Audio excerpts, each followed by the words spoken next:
Runaway Princess. The Runaway Princess. Rosie Dickens. Illustrated by Elodie Coudray. Chapter 1. The Happy King. There was once a happy king. He lived with his queen and her little sister in a magnificent mountain palace. The palace was filled with treasures and wonders. The most wonderful of all was a magic donkey who could turn straw into gold.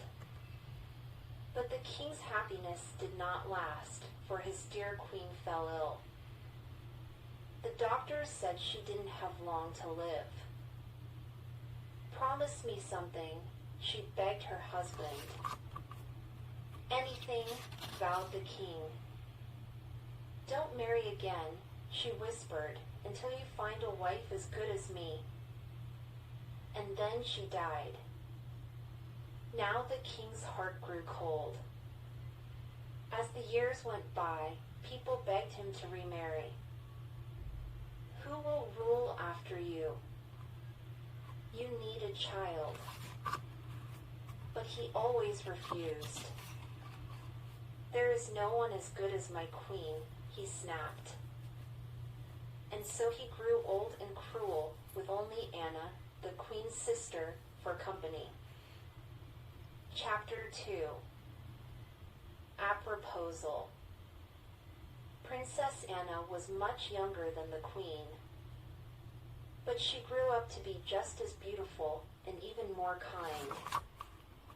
In time, even the king noticed how lovely she was. "Now I can keep my promise," he decided. "I shall marry you." Anna's heart sank. She couldn't marry this cruel old man, but she was too afraid to tell him. Then she had an idea. "I'll set him an impossible task. I could never marry without a dress as beautiful as the sky," she said. The king snapped his fingers. "Fetch my best dressmakers," he ordered. That night, the king gave Anna a dress of shimmering blue, embroidered all over with silky clouds. "Now you can marry me." Anna thought quickly. "Not without a dress as beautiful as the moon," she replied. Again, the king snapped his fingers. "Get those dressmakers back here," he said. The next day, there was a dress of shining silver, trimmed with glowing moonstones. "Now you can marry me." "Not without a dress as beautiful as the sun," pleaded the poor princess. So the king snapped his fingers again. The next day, there was a dress of glittering gold, scattered with scarlet rubies. Now, Anna was in despair. "There's one more thing," she pleaded. "I'd like a cloak of donkey skin, and not any old skin. It must be from a magic donkey.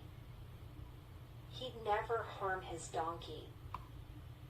The next day, the king presented Anna with a shaggy donkey skin cloak. "Oh no, poor donkey." "We'll be married tomorrow," he told her. Anna bowed her head. "There's only one thing left to do," she decided. "Run away." When the king was in bed, she bundled up her dresses, put on the cloak, and crept downstairs. Then she smeared her face with ash and disappeared into the night. Now I'll never have to see him again. Chapter 3.